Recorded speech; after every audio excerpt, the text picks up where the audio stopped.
Assalamualaikum warahmatullahi wabarakatuh. Di sini saya buat video untuk memenuhi janji saya kepada teman-teman. Karena ada beberapa teman yang nge-DM saya melalui Instagram, ada juga beberapa teman ada yang nge-inbox saya melalui Messenger. Memang beberapa waktu yang lalu saya pernah ada buat status di Facebook itu, saya mau nge-share bagaimana caranya menurunkan berat badan yang baik dan benar, dan bagaimana caranya menjaga berat badan kita agar tetap bisa stabil. Nah, jadi di sela-sela saya mau persiapan live untuk jualan, saya coba dulu buat video untuk memenuhi janji saya. Nah, sebelumnya supaya tidak terjadi rancu atau supaya orang yang menonton video ini tidak, siapa sih dia kok bisa sok hebat gitu, sok tahu gitu. Nah, jadi sebelumnya saya mau cerita. Sekarang kan posisi saya memang hanya sebagai pedagang online. Dulu saya, bukan dulu sih, beberapa bulan yang lalu pekerjaan terakhir saya adalah seorang konsultan pelangsingan. Nah, saya selama 6 tahun, dari tahun 2015 sampai tahun 2021, saya bekerja di sebuah klinik kecantikan yang khusus untuk orang-orang yang mau menurunkan berat badan. Nah, klinik ini sebut saja namanya European Slimming Center. Nah, ini klinik adalah anggota dari Euromedica Group. Kita kantor pusatnya itu ada di Jakarta dan saya kebetulan bekerja di cabang Medan. Nah, jadi selama 6 tahun itu saya sudah, alhamdulillah ya, sudah banyak klien ataupun orang-orang yang saya bantu untuk mencapai body goals, untuk mereka turun berat badan. Ya, ada yang tujuannya memang dia obesitas, mau menurunkan berat badan, ada yang dia mau mengecilkan perut, ngecilin lengan, atau mengatasi masalah selulit, atau apa aja lah yang berhubungan dengan estetik di bidang yang namanya pelangsingan.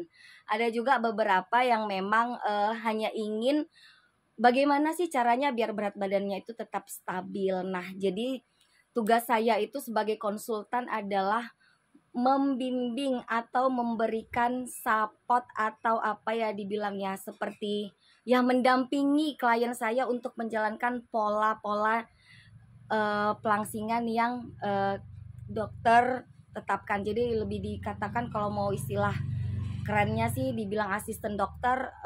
Basically saya nggak punya latar background di medis, tapi sejak bekerja di klinik ini kita wajib mengetahui dasar-dasar ilmu kesehatan. Kenapa? Karena kita sebagai konsultan tidak bisa sembarangan memberikan kepada klien kita pola diet tanpa kita belajar. Jadi selama 6 tahun sambil bekerja, sambil berjalan, kita memang belajar pola makan apa, terus dari kebutuhan gizi per kalori setiap hari itu berapa untuk menurunkan berat badan sekian kilo, itu kita memang sudah pelajari ya. Nah, jadi untuk tahap pertama saya mau kasih info dulu ke teman-teman. Apa sih kuncinya supaya kita gampang untuk menurunkan berat badan, atau supaya kita bisa tetap stabil menjaga berat badan kita supaya tidak gampang naik? Nah, alhamdulillah saya sendiri sih menerapkan di kehidupan sehari-hari juga. Walaupun kadang-kadang berat badan kayak saya kan kadang-kadang naik juga, mau sampai 2 kilo, naik 3 kilo. Nanti kalau udah naik 2 1 3 kilo, saya ya diet lagi, turunin lagi gitu. Intinya kalian harus tetap jaga hanya tiga ini saja yang bisa membantu kalian maksimal menurunkan berat badan. Apa-apa aja? Nah, yang pertama, 50% yang menentukan keberhasilan kalian itu menurunkan berat badan adalah healthy diet intake. Apa itu healthy diet intake? Itu adalah pola makan yang sehat atau pola diet yang sehat. Nah, jadi kalian memang harus menjaga pola makan kalian. Pola makan itu apa-apa aja, termasuk itu waktu makan, jam makan. Nah, karena kita tidak bisa sembarangan makan. Kita sarapan harus itu jam 7 sampai ke jam 8. Itu bagusnya. Tapi maksimal sih kita bisa kasih toleransi itu sampai jam 9 pagi. Terus makan siang kita itu dari jam 12 sampai ke jam 1 itu yang bagus. Tapi kita kasih toleransi dari jam 1 sampai ke jam 2 siang maksimal. Nah, makan malam kalau kalian mau makan 3 kali itu tidak boleh lebih dari jam 6 sore. Nah, harus tidak boleh lebih dari jam 6 sore. Jadi kalian makan sore itu atau makan malam itu maksimal jam 6 kalian mulai makan. Kalau kita makan kan berarti kita itu berhenti makan itu setengah jam lah.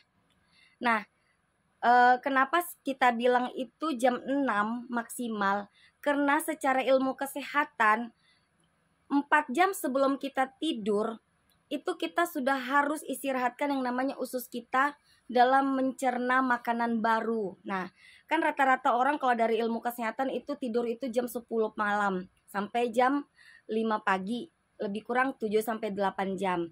Nah, jadi kita itu jam 6 sudah berhenti makan. Kenapa? Supaya usus kita sehat. Karena kan secara normal kita jam 10 udah tidur. Jadi jam 6 itu kita udah harus makan. Jadi ada 3 jam jedanya dari jam 7 sampai ke jam 10 itu tidak ada boleh masuk makanan berat. Kalaupun misalnya kalian ada mau ngemil, boleh ngemil tapi cemilan yang kalian makan itu adalah buah gitu. Nggak boleh cemilannya yang berat. Quaker pun tidak dianjurkan kalau dijadikan cemilan di malam hari. Quaker itu bagus dimakan di pagi hari ya. Nah, terus itu yang pertama. Yang kedua, kalian harus menjaga yang namanya metabolisme atau kalian memperbaiki metabolisme tubuh kalian. Kenapa metabolisme? Metabolisme itu adalah kemampuan tubuh membakar kalori atau membakar lemak yang menumpuk di badan kita. Nah, untuk setiap individu itu berbeda-beda kebutuhan kalorinya dan berbeda-beda hitungan metabolismenya. Kalau kita timbang itu ada namanya basal metabolic rate atau namanya BMR. Nah, BMR seseorang dengan orang lain itu beda ya, tergantung sama usia, tinggi badan, dan berat badan. Jadi tidak bisa disamakan. Terus orang yang bekerja di luar ruangan sama orang yang di dalam ruangan itu jelas yang lebih banyak membutuhkan kalori adalah orang yang bekerja di lapangan daripada orang yang bekerja di dalam ruangan atau kebanyakan duduk. Udah jelas ya itu. Nah, jadi yang bagus misalnya gini, kayak seperti saya, tinggi badan saya katakanlah 150 cm, umur saya 39, berat badan saya 50 kilo. Kalau untuk saya, dihitung dari BMR-nya, saya itu membutuhkan kalori lebih kurang maksimal 1050 kalori. Karena saya bekerja juga banyak di dalam ruangan. Nah, jadi saya makan itu maksimal asupan kalorinya hanya 1050. Lebih dari itu pasti terjadi penumpukan di dalam tubuh saya. Penumpukan lemak maksudnya. Nah, bagaimana kalau saya makannya kurang dari 1050? Nggak apa-apa selama kalian tidak punya asam lambung. Tapi kalau seperti saya yang ada asam lambung, saya usahakan saya cukup di 1050. Kalaupun misalnya kurang, saya cukupkan di 1000. Kalaupun misalnya lebih, ya keseringan sih lebih juga sih kalau saya ya. Tapi karena kita sudah punya pengalaman, jadi kalau misalnya terjadi lebih kalori ya saya sudah tahu apa yang bakalan saya lakukan kalau saya sudah lebih mengkonsumsi dari batas kalori yang harus saya konsumsi tiap hari. Nah, seperti itu ya. Dan yang ketiga, yang terakhir, 20%. Yang tadi yang healthy diet intake itu 50%, memperbaiki metabolisme tubuh itu 30%. Yang ketiga adalah slimming terapi 20%. Nah, jadi teman-teman, buat kalian yang mau menurunkan berat badan, meskipun kalian itu treatment di sebuah klinik pelangsingan, semahal apapun treatment kalian, secanggih apapun alat-alatnya, sehebat apapun, setinggi apapun dosis obat diet kalian, suplemen diet kalian, itu hanya 20% yang mempengaruhi keberhasilan kalian menurunkan berat badan. Nah, kenapa dia bisa 20%? Ya, karena kalau misalnya kita treatment itu diperlukan jika memang kita tidak bisa secara manual, maksudnya sendiri gitu. Jadi kan ada beberapa memang tipe ke orang yang susah lemaknya itu untuk dihancurkan. Ada beberapa orang yang memang susah diet dan dia memang harus butuh pendamping dokter ahli gizi, atau dia butuh yang namanya treatment untuk mempercepat dia menurunkan berat badan. Nah, itulah fungsinya yang namanya treatment pelangsingan. Terus yang kedua, suplemen. Ada beberapa orang yang tanpa suplemen dia bisa menurunkan berat badan hanya dengan menjaga pola makannya dan pola tidurnya, serta menjaga metabolisme tubuhnya tetap baik.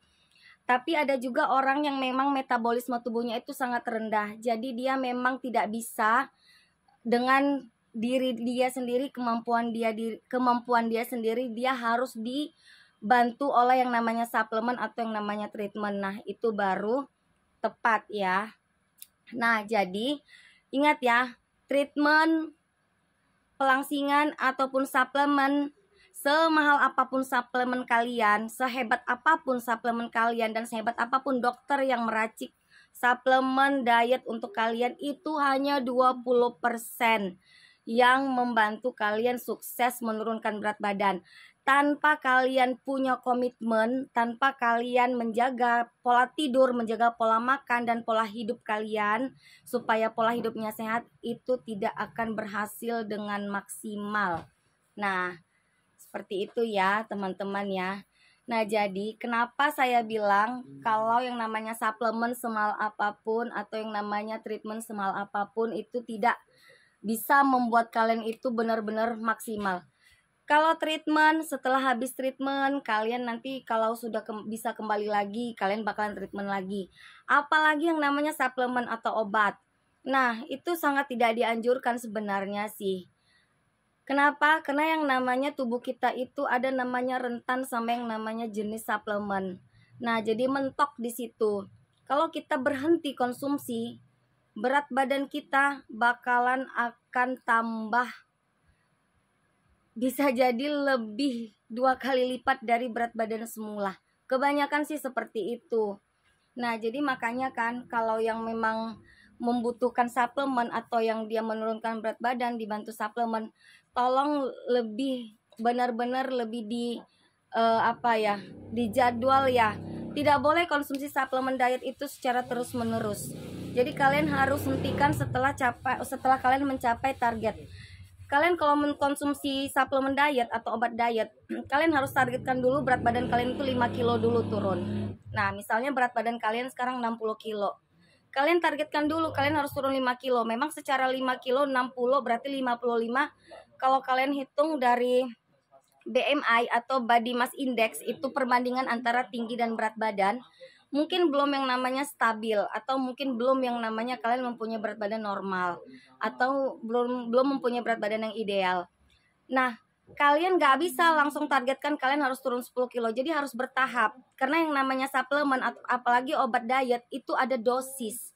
Kalau kalian terlalu porsir dengan suplemen, takutnya nanti bisa mempengaruhi ke kinerja organ kalian, misalnya ke jantung, misalnya ke ginjal, terutama sih di ginjal ya. Nah, jadi kita memang harus targetkan dulu 5 kilo. Setelah kalian konsumsi suplemen atau pil diet atau apalah namanya itu, setelah kalian 5 kilo tercapai, hentikan konsumsinya dulu. Nah, kalian harus jaga dulu di 5 kilo. Kalian 5 kilo ini berhenti dulu. Kalian jaga dulu sekitar 3-6 bulan untuk stabil di 5 kilo dulu berat badan kalian. Setelah turun 5 kilo kalian harus jaga dulu, jangan sampai naik lagi. Nah, kasih dulu jeda badan kita, karena kan kita sudah konsumsi pil diet ini. Kalian harus kasih jeda dulu badan. Setelah kalian kasih jeda, setelah 3-6 bulan, kalau kalian mau turun lagi, baru kalian lanjut ya. Jadi begitu cara konsumsi pil diet atau suplemen yang bisa ngebantu berat badan. Apalagi suplemen yang dia fungsinya membakar, yang namanya membakar lemak, yang namanya yang berbentuk pil sih biasanya itu memang lumayan keras. Kalau kalian misalnya harus dibantu yang namanya suplemen, saya lebih rekomendasikan kalian itu konsumsi yang namanya detox. Detox itu bisa dibuat alami. Atau kalian pun kalau misalnya mau beli fiber itu kayak ya kan banyak sekarang produk-produk fiber kayak Flimty, kayak yang namanya Fiber First atau apa gitu ya. Itu juga bisa, tapi itu juga tetap tidak bisa yang namanya kalian itu continue terus menerus. Kenapa? Karena pasti bakalan akan ketergantungan apapun ceritanya. Nah, fiber sendiri itu fungsinya satu ya. Saya tidak bilang itu untuk bisa menurunkan berat badan, tapi fiber itu adalah membantu kalian supaya mendetoks racun dan lemak yang numpuk selama ini di badan kalian. Jadi target utama fiber tadi bukan untuk menurunkan berat badan, tapi dia hanya untuk mendetoksifikasi. Kalaupun misalnya kalian bisa turun berat badan dengan cara detox, itu adalah bonus. Tapi tujuan detox itu sendiri adalah untuk sehat, supaya berat badan kalian itu lebih gampang diturunkan dengan pola diet. Kalian lagi diet nih, jadi kalian konsumsi detox supaya apa? Supaya buang air kalian lancar, supaya lemak-lemak yang numpuk terutama di area perutnya juga keluarnya lancar, terus supaya badan terasa ringan. Itu fungsi diet ya yang sebenarnya. Jadi bukan fungsi utama fiber itu bukan untuk menurunkan berat badan, tapi untuk mendetoksifikasi tubuh kalian supaya program diet yang kalian jalankan itu lebih maksimal. Oke? Nah, untuk sementara cukup dulu ya dari saya videonya. Insya Allah nanti kita lanjutkan lagi. Jadi kalau misalnya teman-teman ada yang mau tanya atau ada yang mau komentarin video saya ini, atau ada yang kurang tepat, boleh DM saya atau boleh komen aja di video ini. Nanti kita sharing, kita diskusi. Saya berbicara ini berdasarkan pengalaman saya selama 6 tahun menjadi seorang konsultan pelangsingan. Yang saya dapatkan bukan sekedar, tapi memang kita ada trainingnya dan ada pelatihannya. Dan memang langsung kita praktekkan sama klien kita. Saya belum berbicara masalah pola makan ya. Saya belum berbicara masalah kebutuhan gizi. Saya belum berbicara masalah yang namanya lebih lengkap lagi masalah treatment. Saya belum berbicara lagi yang namanya masalah detox itu seperti apa. Ini hanya introduction atau hanya kulit luarnya aja. Ibaratnya masih kulit ari-arinya. Kenapa? Karena yang namanya pelangsingan itu ilmunya dalam. Karena yang namanya berhubungan dengan body, dan itu tidak bisa sembarangan. Dan untuk konsumsi yang namanya suplemen juga itu ada aturannya. Umur berapa sampai umur berapa yang bisa. Treatment juga ada batasan umur, yang bisa dari umur berapa sampai umur berapa. Penyakit apa yang tidak bisa untuk konsumsi ini, penyakit apa yang tidak bisa untuk treatment ini. Meskipun kalian tidak ada penyakit, tapi kalau riwayat keluarga kalian ada penyakit, kalian tidak bisa. Nah, nanti kita bahas semuanya. Karena kalau dibahas satu video bakalan 1 hari 1 malam tidak akan kelar. Ya, ilmu itu mahal, saudara. Jadi kalau misalnya ada yang mau kursus, enggak bercanda ya, bercanda.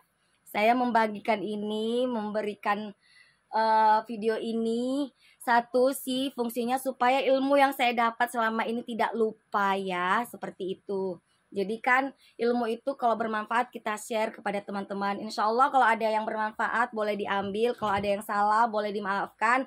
Mohon dikasih komentar, siapa tahu ada yang hilaf ya. Oke, terima kasih sudah menonton. Ini videonya saya usahakan tidak dipotong, jadi biar lengkap semuanya ya.